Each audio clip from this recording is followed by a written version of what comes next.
Welcome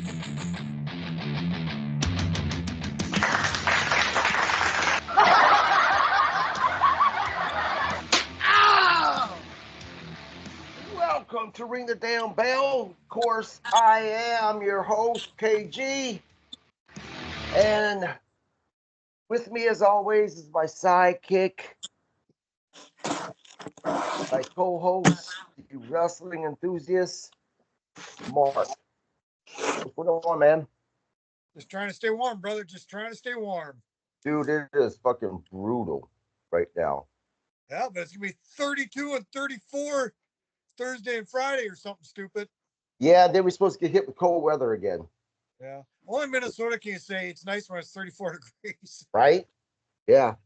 Yeah, let's get into it. So real quick, before we do the recap, of course, last night, as we know, the awaited debut of Penta, and he supposedly already has heat in the locker room. Apparently, between his match and his promo, they're saying that people were pissed backstage because he took too long, and supposedly they had to trim off time to, to get the show going where they wanted to go. But that doesn't make sense to me, and I'll tell you why. Triple H just said a week ago, that on net, because of Netflix, they don't really have this time limit. That, the show could be 45 minutes, the show could be 4 hours. Now, I understand that, and we seen it last night. The show ended after 2.5 hours because Triple H says that that's basically the sweet spot. That's how long a good wrestling show should go, is 2.5 minutes. But come on, man, for the love of fucking God, if you have to add another 10 minutes to that 2.5 minutes, it's not the end of the fucking world. We're talking about Penta. And also we're talking about, look, and we're going to get to it. I know that Penta was the guy that was supposed to be highlighted last night, right, during that match. Chad Gable had the best match of his life last night. That match was amazing. I'll go as far as saying that match should be in the run for best match of 2025. I don't know if I'd go that far, but it was a damn good match. Dude, I feel like I was watching Kurt Angle against Rey Mysterio Jr. I mean, that's how good it was. It was funny because he got the "You Suck" chance last night. Yeah, absolutely. But yeah, let's get into it. All right, so Raw came from San Jose. They started with a recap of last week's first Netflix premiere. So it's just a recap of last week. I will say the production level didn't seem quite as overdone this week than last week. So I was happy for that, to be honest. So next we got Punk to the ring, talking about being done with Seth Rollins, now towards Royal Rumble and WrestleMania. Then Seth comes out, pretty much saying, "You're not done with me. Um, I'm still a better man than you, even though I lost, whatever. And then Drew came out and kind of started ragging on Seth, to be honest. Everybody claims they're going to go into the Royal Rumble. All three of them claim they're going to the Royal Rumble. All three of them claim they're going to win the Royal Rumble. Along with John Cena going to claim he's going to win the Royal Rumble. So it'll be an interesting Royal Rumble, I guess. Punk at one point in time calls out both of them, says, "You want a piece of me? Come on, let's go." Yeah. Take a swing, he says. Yeah, go ahead. He says, Drew actually says that Roman is a bigger issue. Then he goes on about the Rumble. So, it really was kind of anticlimactic towards the end there. Well, I tell you what this did. As far as, excuse me, guys, I just got back from the gym and I'm still a little sweaty. I tell you what that did for in my opinion, Seth Rollins coming out the way he did and crying the way he did, it made him look like a little bitch. It made him look like, he's bitter because he ran his mouth And come to find out, he's not as good as he thinks. He couldn't beat CM Punk. CM Punk beat him.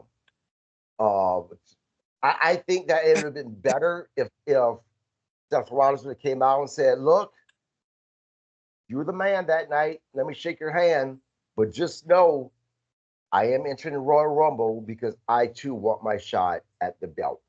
Instead of going after CM Punk the way he did, I think that would have been a better approach. I would have had a lot more respect for Seth Rollins at that point. But as of right now, yeah, I think he looks like just a weak little bitch. Now, as far as Drew McIntyre goes, man, I tell you, and I think I've said this to you before, I've never been a big fan of his.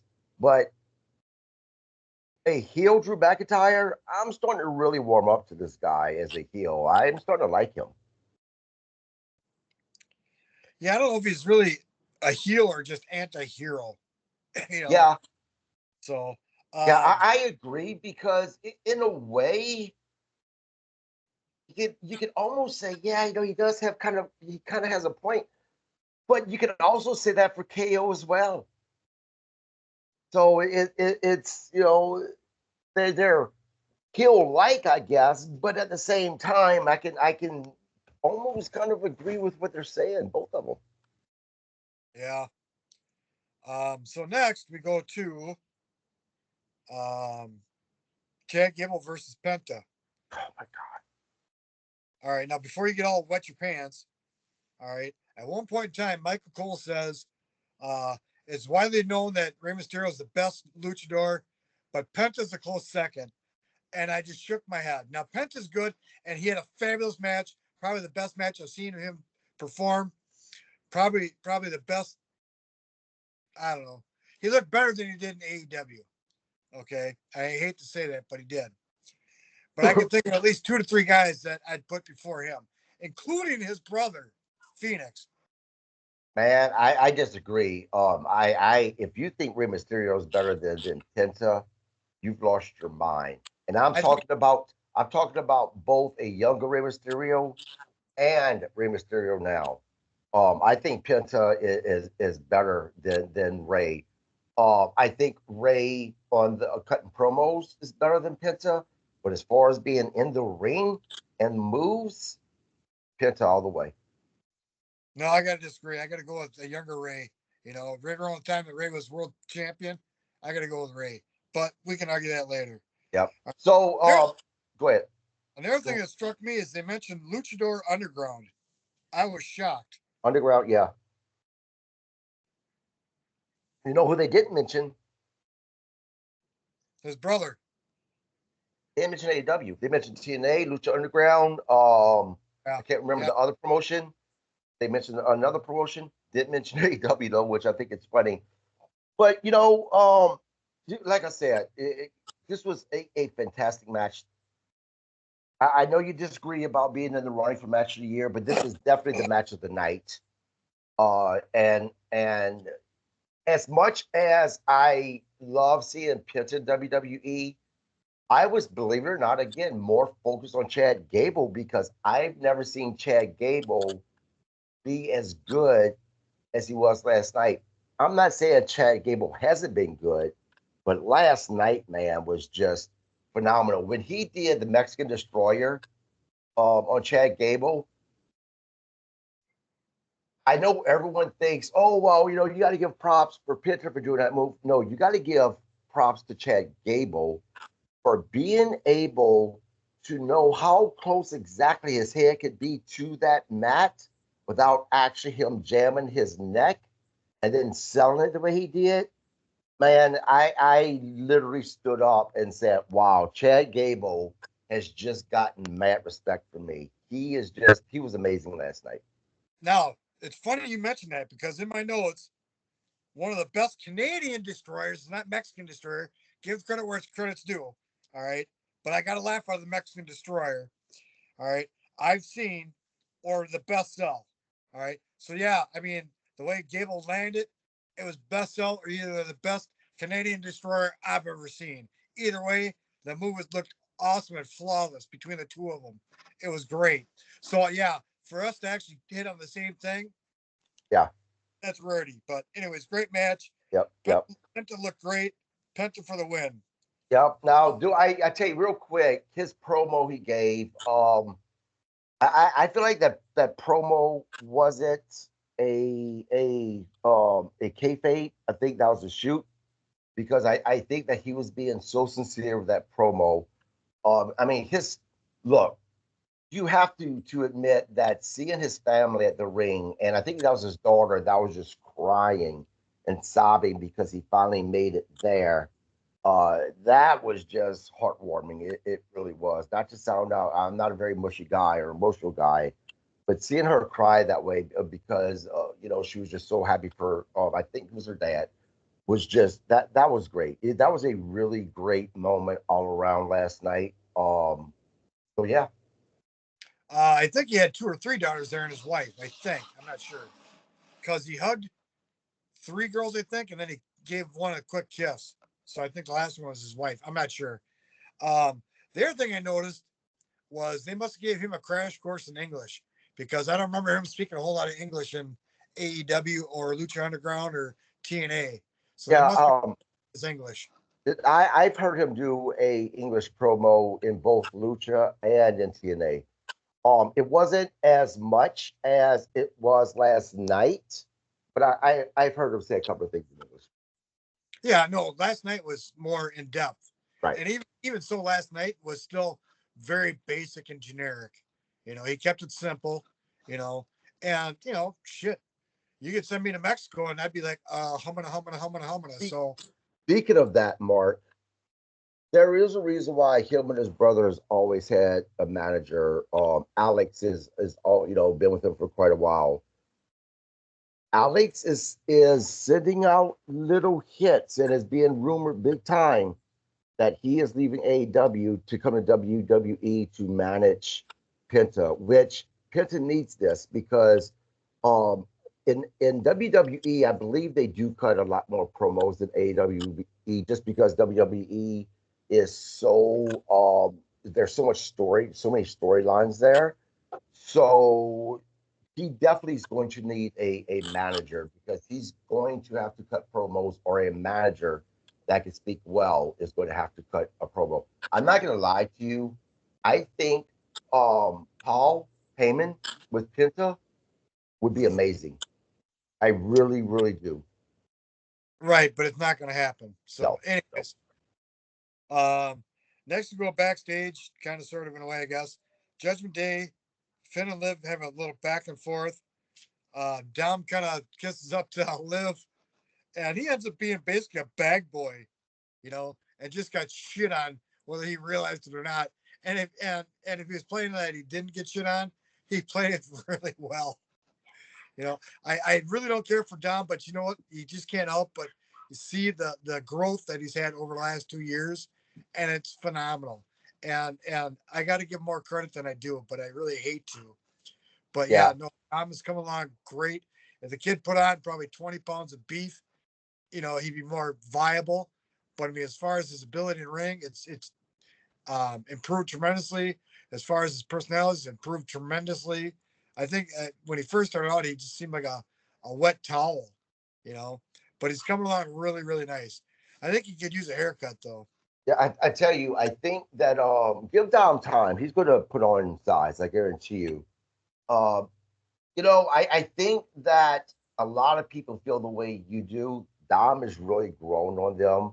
I think it's got to the point that people they boo him because they love to boo him, which means that when the time comes that he does a face turn and it's going to happen, I think he's going to get a massive, massive pop when he does that face turn if they build it correctly with the storyline. That is. Yep. All right. So next we go to Sheamus versus Ludwig Kaiser. Uh, you know what? All I'm going to say is pro kick for the win because this match, I've seen it 3, 4 times already. I'm not too excited. After the match, Sheamus and Braun Breaker had kind of a face to face, and I believe it ended up being a 3-way match at the next PPL. No, it's not. Oh, is this Sheamus and Braun? Yeah, and that's going to be at Saturday Night Main Event. Oh, you're right. I'm sorry. You're right. I stand Yeah, corrected. and I tell you, this is a thing. I'm not a fan of Sheamus. Sheamus, and I tell you why. And I figured out why. I was talking last night about it. When Sheamus first debuted and I forgot about this, when he first debuted with WWE, I was actually a fan, and I tell you why. He was booked as almost this monster because he kicked the living shit out of John Cena. John Cena couldn't beat this guy. He took the title away from John Cena pretty quickly after his debut. And I think I like that version of Sheamus versus this version now where he's kind of comical in a way. And don't get me wrong, he's talented. I'm not going to take that away from him. He's good in the ring. His promos that he cuts, he's able to connect with the fans that back Sheamus. I'm speaking just for me. I don't connect with him anymore, and I think that's wise because I like the original Sheamus, that monster, that no nonsense guy that just whipped your ass and then whipped your ass again. If this doesn't get ratings on my next statement, nothing will. Sheamus reminds me of a Teenage Mutant Ninja Turtle villain. I don't know why, but he does. I don't know why, but he does. And I like Sheamus. And if there's anybody I wouldn't want to face in a dark alley or I'd want to have my back in a barroom brawl, Sheamus is the person I want or don't want, depending on the situation. As long as you guys aren't fighting against the Teenage Mutant Ninja Turtles. Right. Saturday Night Main Event. Sheamus versus Braun Breaker. I'm not excited to see this because, as you said about Sheamus against Ludwig, we've seen Sheamus against Braun Breaker already. It's going to be the same match, just a different night, different venue. And I don't think that Sheamus is going to beat him. I don't see them having Braun Breaker drop the belt to Sheamus unless they're planning on putting Sheamus in that world championship feud, which I don't foresee them doing that either. So it's hard to say because that's the only title Sheamus hasn't gotten to hit the Grand Slam. So I think at some point they're going to give it to him. I just don't know if they're going to take it off Braun and do it. Yeah. Oh no. It's the Grand Slam, 2-time Grand Slam champion. Come on, give it to Sheamus all day. I'm not excited about Saturday Night Main Event. Now, I will tell you, but as far as the Royal Rumble goes, this is probably the most excited I've been for the Royal Rumble in a long time because of, how stacked it is. And we only know five of the guys that's going to be in it, right? But when you have John Cena saying, I'm going to win, and knowing that this is John Cena's last time around, it leaves that speculation, are they going to let him win it? But then there's CM Punk, who, he reminded us that, one of his dreams has been to win the Royal Rumble and to main event at WrestleMania. That's never happened. And he's not getting any younger. So then that makes you wonder, well, are they going to actually let CM Punk take it? And then there's the Seth Rollins and Drew McIntyre. Roman Reigns. Yeah, Roman Reigns. I'm super excited because this Royal Rumble, it's going to be hard to predict who's going to win. I know that if you go to the where they bet on matches, John Cena is heavily bet on favorite to win, but that doesn't mean shit because look, John Cena was also announced to be at the Elimination Chamber. Now, yes, I understand that this could mean that he's just going to have a match there, but if he's going to be in the Elimination Chamber, that means that he's not going to win the Royal Rumble. And if I had to give my prediction right now, honestly, this is what I think is going to happen. I think that CM Punk is going to win the Royal Rumble, and I think that he's going to face Gunther in the main event of night one. I think John Cena is going to win the Elimination Chamber match because I think he's going to be in it because he's not with the Royal Rumble. And then he's going to fight Cody night 2 main event WrestleMania.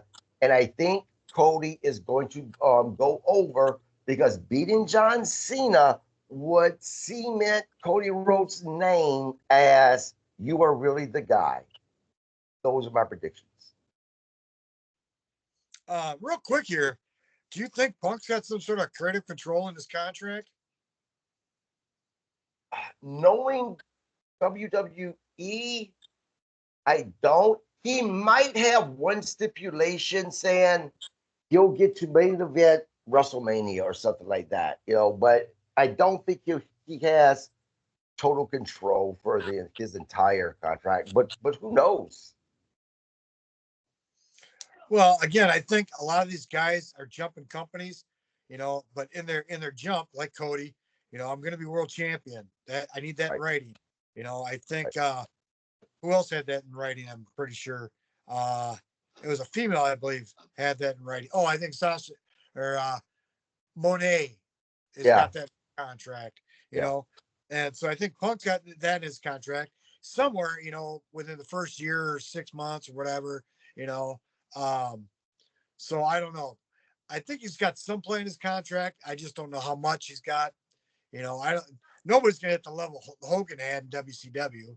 No, and look, the reason why I think CM Punk's with Royal Rumble and headline WrestleMania is let's remember that he's come close to doing his WrestleMania thing, but every time he's gotten hurt. And again, CM Punk is getting to the point that he's considered old to be a professional wrestler. So it's one of those things that I think that they either pull the trigger now or he may not see it. So, and I think that if that does happen, I don't foresee them it being him and Cody Rhodes. I just don't. I think it would be a Gunther match, the Punk and Gunther, which I think. And you probably disagree, but I think a CM Punk versus Gunther would be more entertaining than a CM Punk versus Cody Rhodes.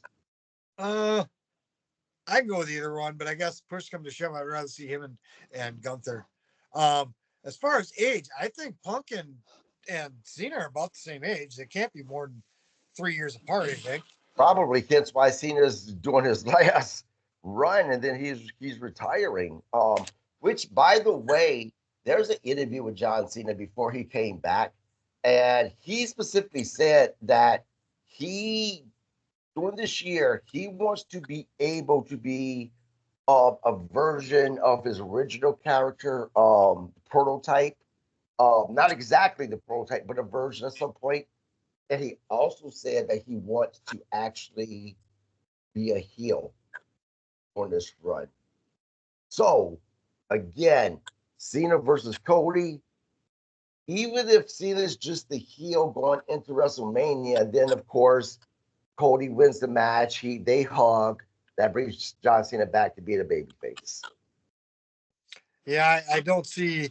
What Cena wants, what Cena's going to get are two different things. Are you kidding me? What Cena wants, Cena gets. I don't know. We'll see. We'll see. All right, so let's get back to the grand scope of things here.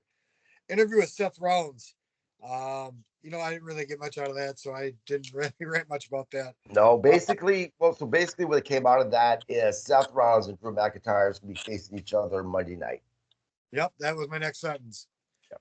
All right. So then Seth runs into Sammy. Sammy offers a shoulder to cry on. Seth kind of calls out Sammy for helping Roman.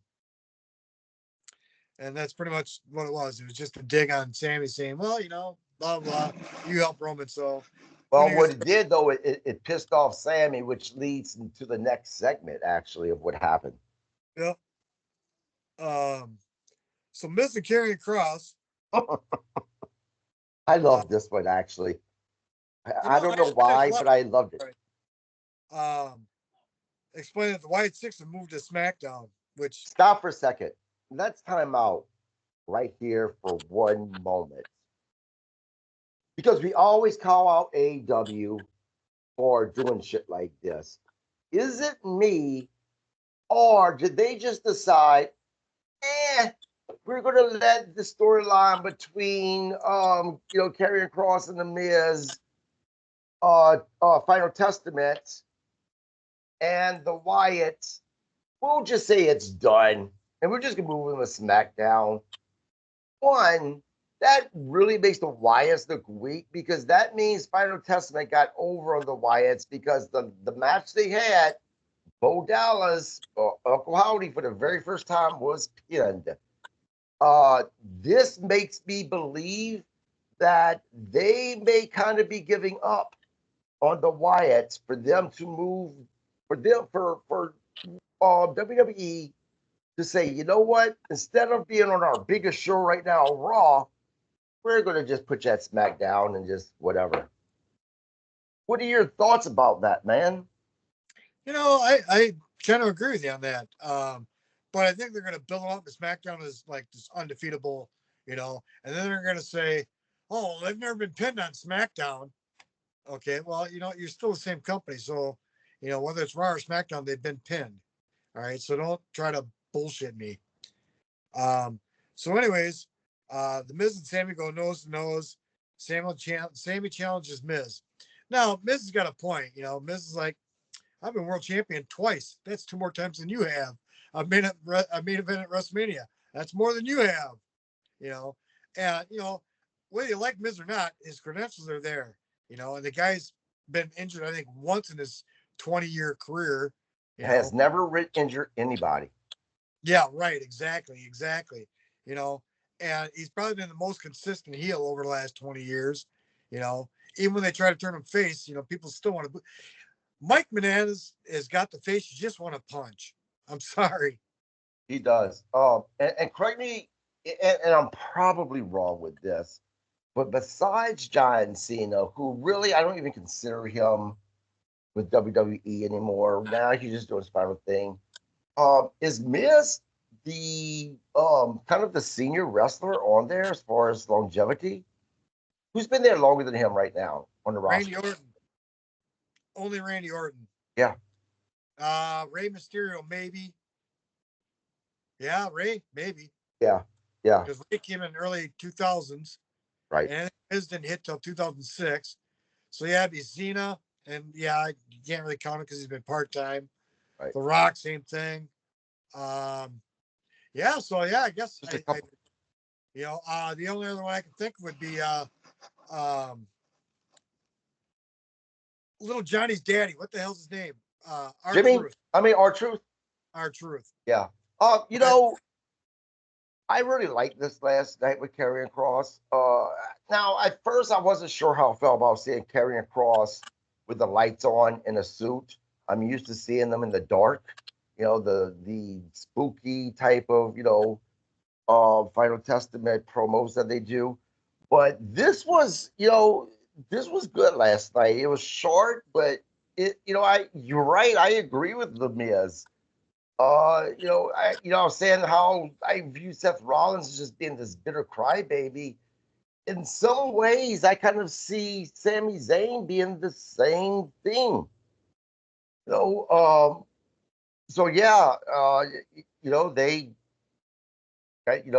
got challenged for the match. But what was funny about that was when The Miz, said, yeah, I guess now we have to deal with him. Karrion Kross is like, that's a you problem.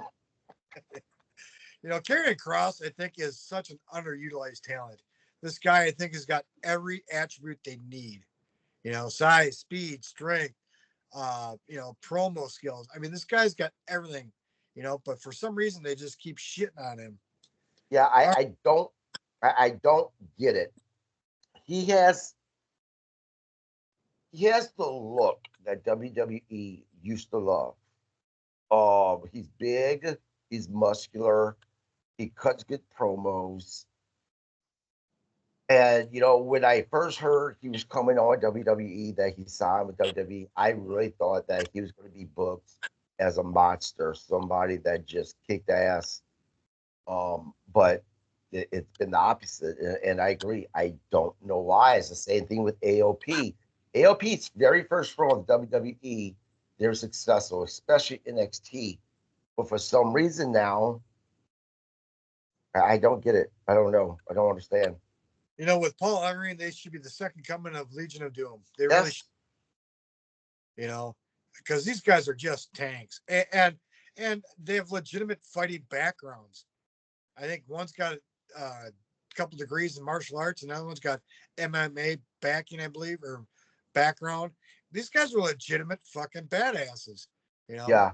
along with Sheamus, I want these two in a bar fight. Yeah. I tell you, believe it or not, I believe that AOP with Paul Ellering would be better off with AEW. I do. Yep.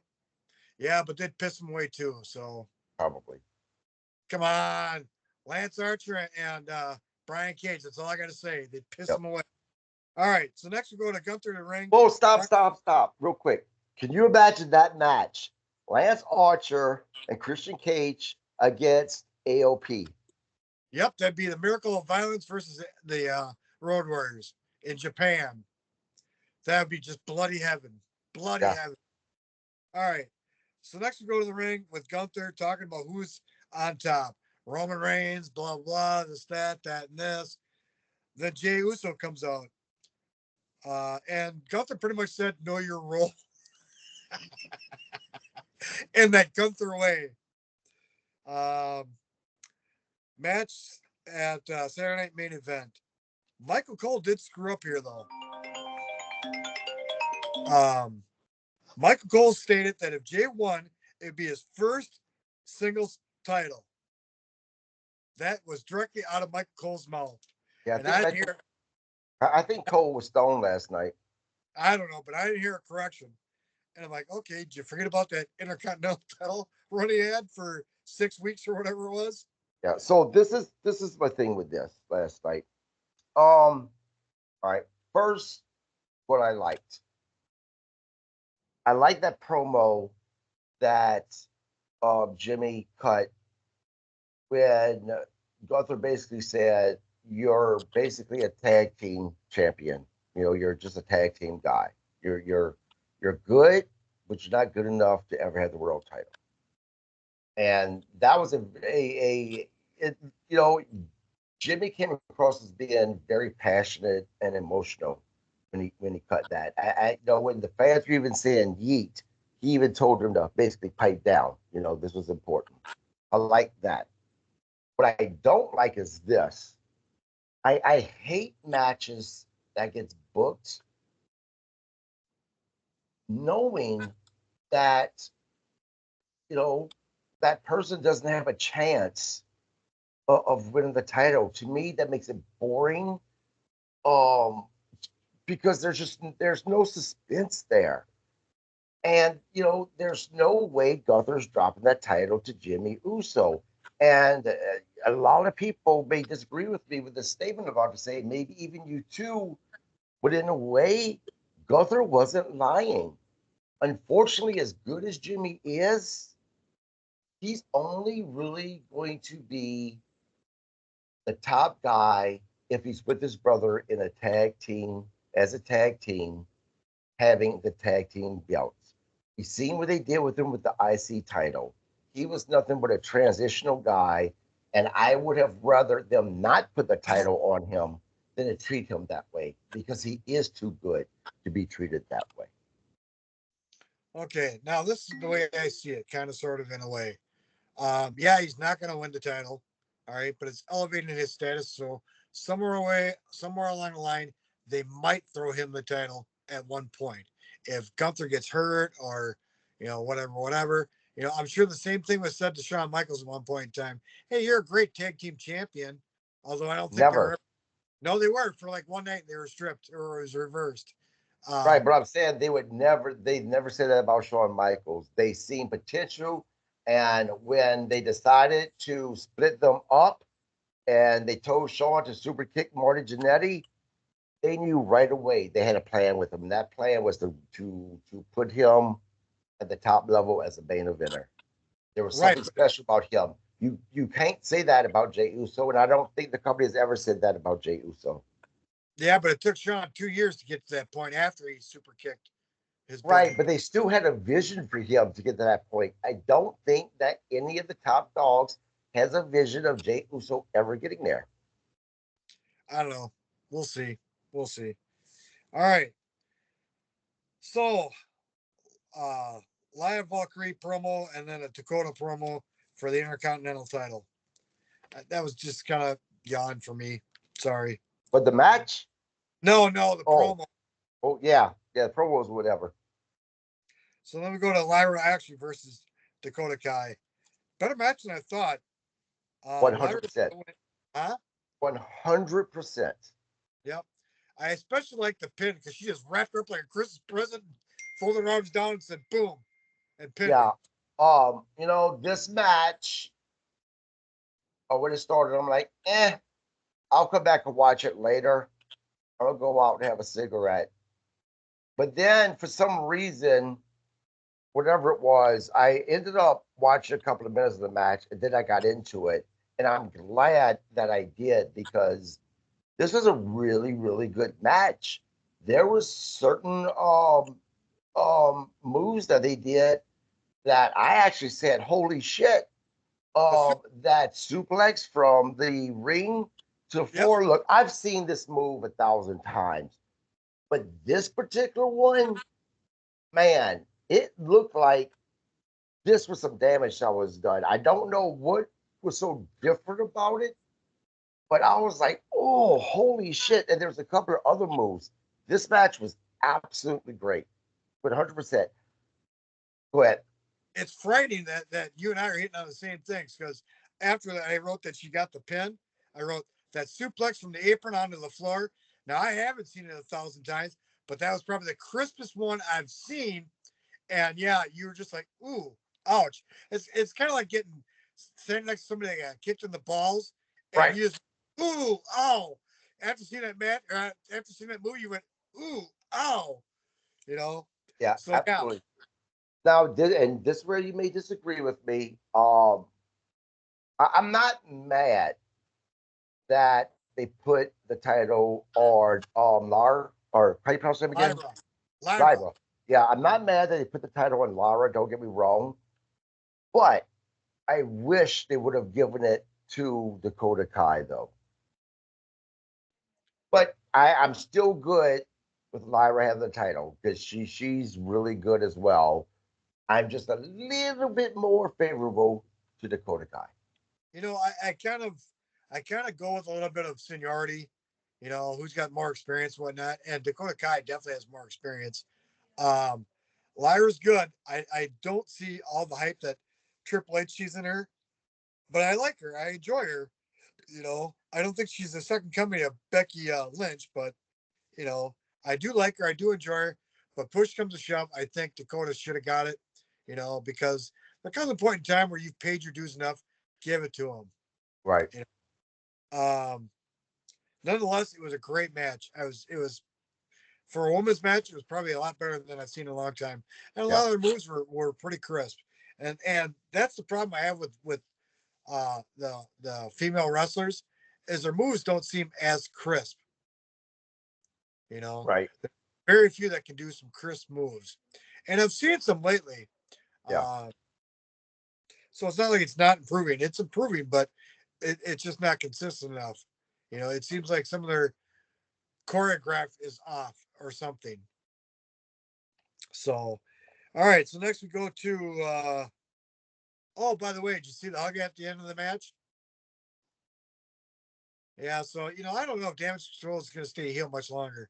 You know, I was kind of hoping that hug would turn like into a belly to belly or something. Um, I think that I've come to discover about myself that I am just a heel guy. There's just certain people that I prefer to be heels for some reason. But yeah, I like a heel Dakota Kai. I don't hate a babyface Dakota Kai, but I wish that she was. I really wish that. Honestly, I tell you why I think that I wish that she would have like gave her a belly to belly. I wouldn't mind seeing a storyline between these two begin just because of how good the match was. I would love to see these two fight again. Yep, and you probably will. You probably will. Just like you saw Chelsea Green and Minshew go at it a week later after Chelsea won her title. Yeah. So, all right. So next we go to the Miz versus Sammy. This was a brutal match, and actually it was a pretty good match.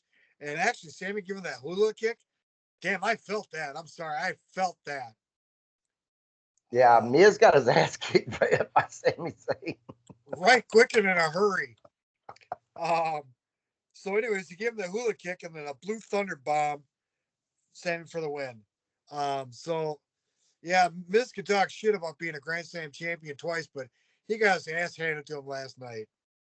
Nope. All right, so next we go to Rhea Ripley to the ring, expressing her joy for being a world champion again. Nia Jax comes out. Apparently, there's some window of trade or something, and Nia's possibly on Raw now. Nia mocking everyone, pretty much back of the house, and Bailey in the audience, along with Rhea in the ring. Yeah, And now the reason why Billy was there is because she's from yeah, from that area. yeah, I watched the show. She explained it to me. Thanks, buddy. Thanks, buddy. So, anyways, mocking everyone.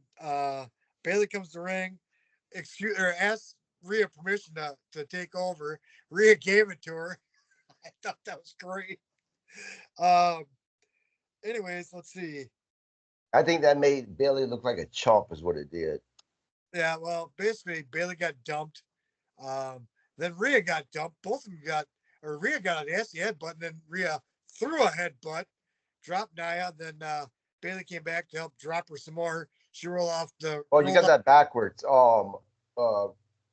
Rhea headbutted first, and then Nia Jax hit Rhea with that headbutt. Nia Jax didn't go down with Rhea's headbutt, but Nia Jax hit Rhea with a headbutt, and Rhea went down with the headbutt that Nia gave. And then Bailey jumped in, and then Nia Jax basically took them out, and then it took both of them to get rid of Nia Jax. Look, let me say something real quick, and I am not body shaming anybody. Nia Jax absolutely has lost a lot of weight. She looks really good compared to what she did with the weight loss, but I was not a fan of that outfit she wore last night. Really, I liked it. Oh my God, I felt bad for the entire cat they had to kill just to freaking make that outfit.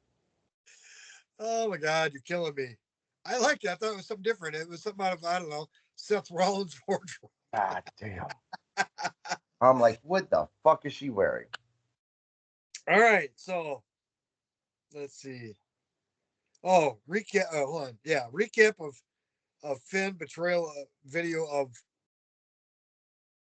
Oh, there's a recap of Finn and then a recap of Damien, each giving their side of the story of how they were betrayed by each other, pretty much. Yeah. So then we go to Finn versus Damien. Well, as we knew, JD and Carlito came out to interfere. Damien dispatched both of them. Then they come back on at one point in time. I think it was a 3-on-1. Then all of a sudden the War Raiders. I almost called the Moxie's group Death Raiders. We got too many Raiders, man. Too many Raiders riders. So the War Raiders came out, cleared the two of them out, and Damien for the win. You know what? This match kind of left me kind of going, huh? Really? Yeah, well, go ahead. There were some high spots, but for the most part, you knew what to expect. You knew there'd be interference. You knew Damien would get shafted, kind of. So I was kind of like, this is no big surprise. Well, I tell you what I think what the letdown was for me with this match. The analysis is a street fight, right? It's a street fight match. But instead, it just looked more like a hardcore match. Now, if you say, well, what's the, you guys may ask, well, what's the difference? Well, the difference is a street fight. I expected them to go backstage, even out into the parking lot. Instead, it just looked like your traditional hardcore match. The spot where Damian Priest did, I can't remember if it was the South of Heaven or another move from basically the stands into the tables. That was a kind of a cool move that he did. I thought it was funny with, excuse me, they had Seth Rollins, I mean, not Seth Rollins, Damian Priest and the gurney, and he basically just pushed the gurney exactly, hit the ring, and he dumped, Damian Priest back into the ring. I really hope that with Damian Priest winning, that this is going to be the end of this feud, and they move on to something else. But yeah, I agree. The match, I'm not gonna say it was a horrible match. I'm not gonna say it was even a great match. It was an okay match. Right, right. I forgot about the gurney thing. I'm surprised I didn't write that in my notes. I thought I did, but Yeah. apparently, Now, I was surprised that John Cena wasn't on the show last night. yeah. You know, I think I think because, but I think he's tying up some loose ends in Hollywood. maybe because like you said at the beginning, the whole debut of Raw on Netflix.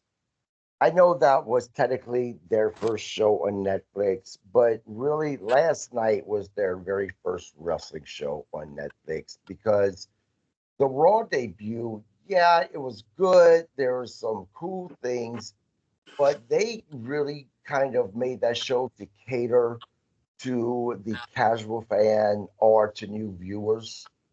Last night was back to being your traditional wrestling show for WWE wrestling fans.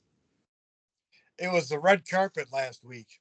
Yeah, yeah, basically. But the show was entertaining last night. I give it a solid B. I can't argue that. I'll give it a solid B.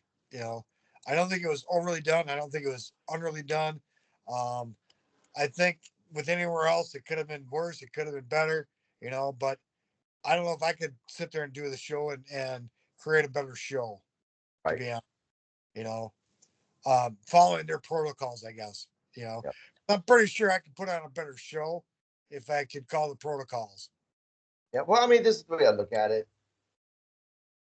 WWE put on the exact type of show that is the reason Come why. back.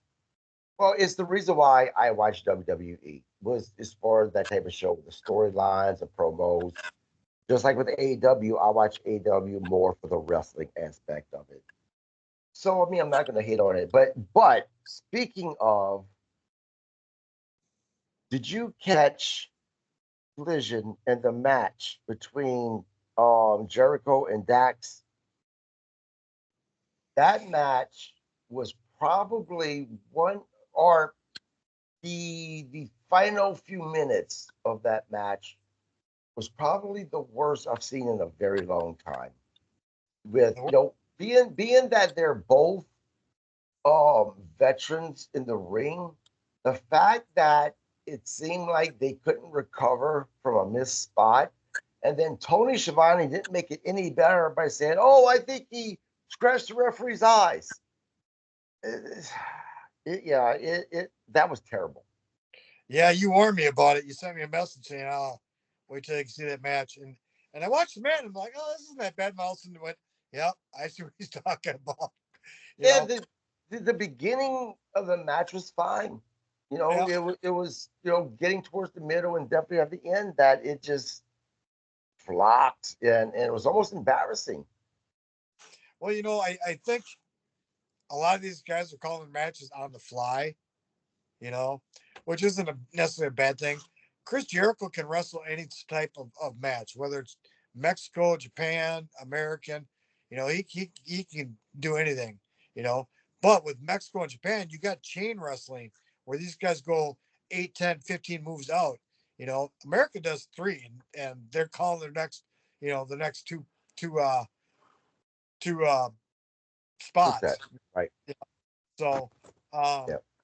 so for it depending on how these guys are calling their matches, one blowing spot could blow it for, the next 8 spots, but and with Dax and Chris, it could be that's what they're calling, and that's what they're laid out. But I don't think they're doing the Randy Savage and Rick Steamboat where you got 3 pages of layout and you got to commit it to memory.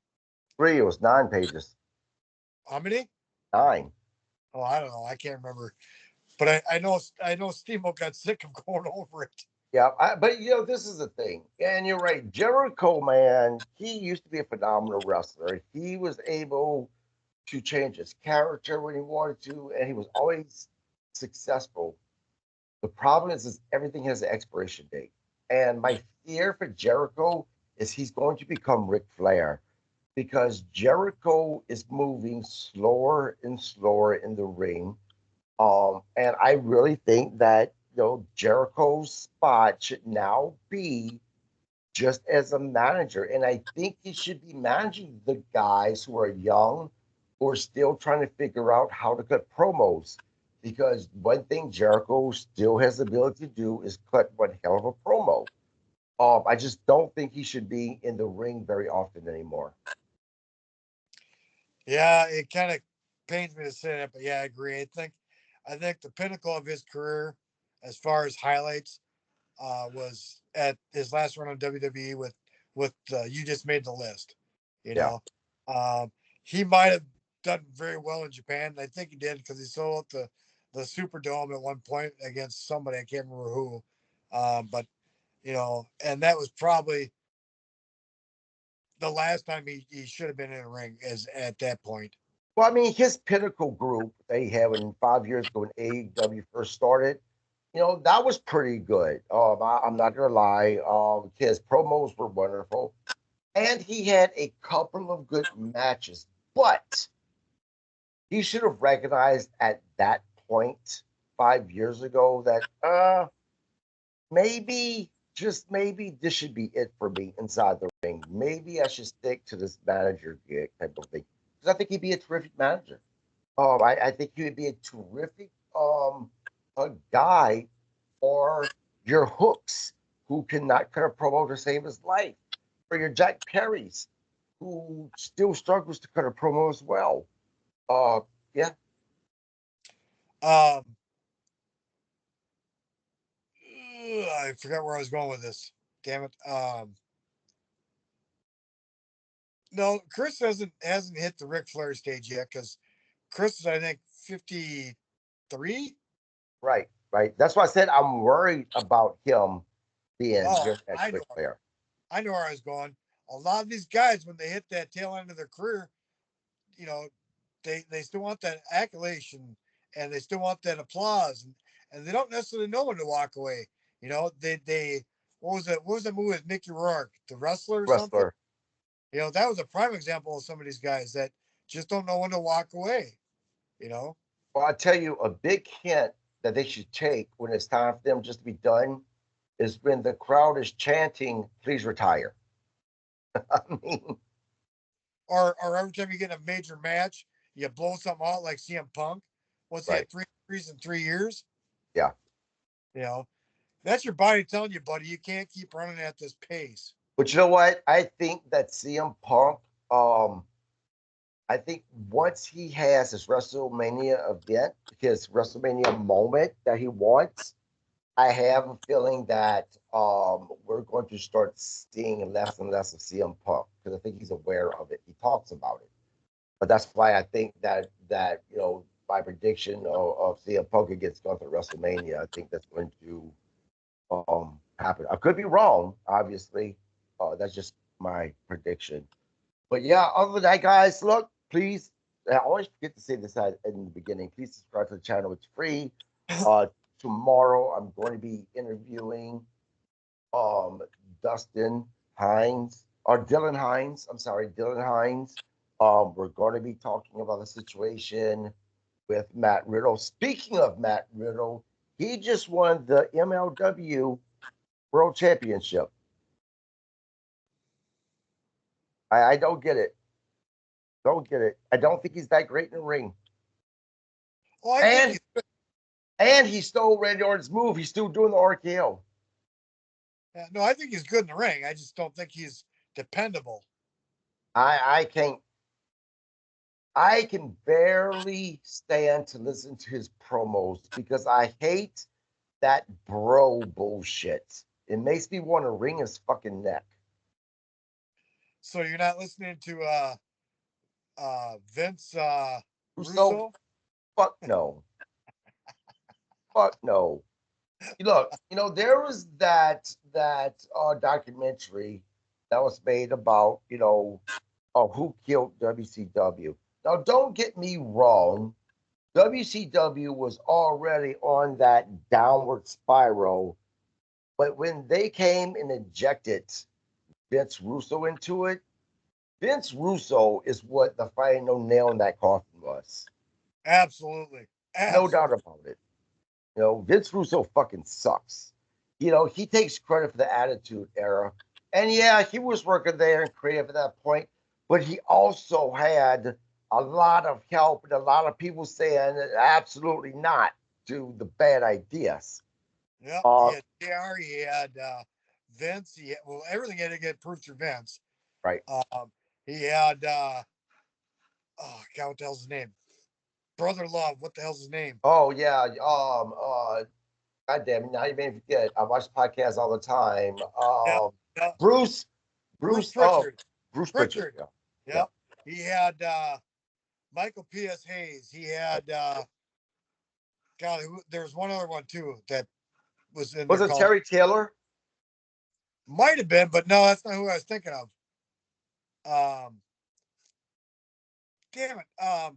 Tennis Rack, Midnight Express, Oh, Cornette. Jimmy Cornette. Yep. Yeah. And so I mean, Yeah. he had a lot of guiding hands. You know. Now, granted, I think the crazier it got, the more Vince was willing to buy into it because the ratings were there. Right. But no, there were a lot of people that were helping guide Vince Russo. But you know what? Everybody, what is the difference? The biggest difference between Vince Russo and all those other people that you mentioned? They had wrestling backgrounds. 100%. I mean, Bruce Pritchard, although he wasn't um in professional wrestling very long as far as the background, he still was there. He still understood working the crowd and shit like that. About I used to be a big fan of his brother back in the day, Tommy Pritchard, when I was younger. You had Jimmy Cornette, who is, you know, absolutely, bar none, one of the best, heel managers there's ever been. Mike P.S. Hayes, the Freebirds, enough said. So Yep. yeah, I mean, you had people with actually experience, and then you take Bruce Pritchard and you put him with WCW, a company that was already having massive problems. It was done, and look, I somewhat kind of possibly believe that it's possible that the rumors were that Vince McMahon sent Vince Russo there to absolutely be that final nail in the coffin. Is it possible? Fuck yeah, that's possible.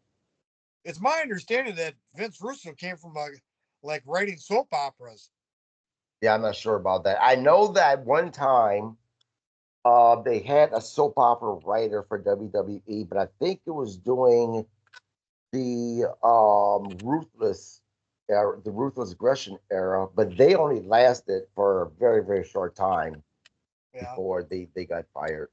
And I think Vince actually was writing for WWE at the time or WWF at the time magazine, and he wrote an article that caught somebody's eye, and they got him in touch with Vince. No, actually, that was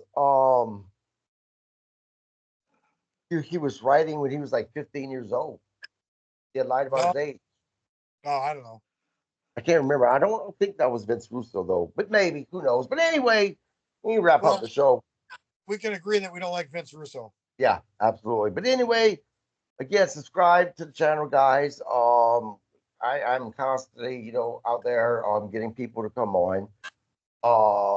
I'm planning on having Ken Pantera on sometimes in February.